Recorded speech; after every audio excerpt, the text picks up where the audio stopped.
పడిన పక్షంలో అతడు రక్షించబడతాడని బైబిల్ చెప్పుచున్నది. క్రీస్తు యేసునందు ఎవరైతే విశ్వాసం ఇచ్చారో వారందరూ కూడా నశింపక నిత్య జీవం పొందుతారన్నది దేవుడి యొక్క వాక్యం. ప్రియ సహోదరుడా, వల్ల మనిషికి నిజంగా సంపాదించింది ఏమన్నా ఉందా? తాను సంపాదించినది ఏమైనా ఉన్నదా? తన ఆరోగ్యాన్ని పోగొట్టుకుంటాడు, కుటుంబాన్ని పోగొట్టుకుంటాడు, తన డబ్బును పోగొట్టుకుంటాడు, నెమ్మదిని పోగొట్టుకుంటాడు. త్రాగుబోతుతనం మనిషిని వెక్కిరింత పాలు చేస్తుంది.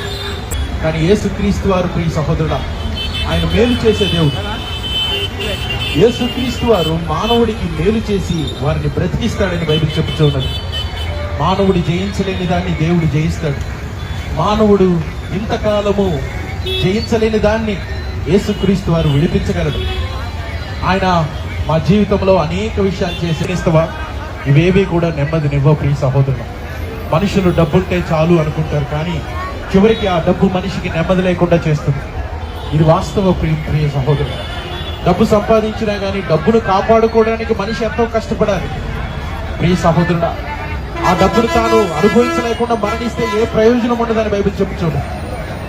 ఈరోజు రాత్రి దేవుడు నీ ప్రాణమును అడిగితే ఏ ప్రయోజనం ఉండదని బైబిల్ చెప్పుచూ ఉన్నది. ప్రియ సహోదరుడా, ఈరోజు రాత్రే మానవుడి మరణిస్తున్న రోజున అతనికి ఎటువంటి ప్రయోజనం ఉండదు, అటువంటికి ఎటువంటి నెమ్మది ఉండదు. ప్రియ సహోదరుడా, దేవుడి యొక్క వాక్యం చెప్పుచూ ఉన్నది. ప్రయాసముతోటి దుఃఖముతోటి ఉన్న సమస్త జనులారా, యేసుక్రీస్తు వారి యొద్దకు రండి. ఆయన మీకు విశ్రాంతిని కలుగజేసే దేవుడు, ఆయన మీకు నెమ్మదిని కలుగజేసే దేవుడు.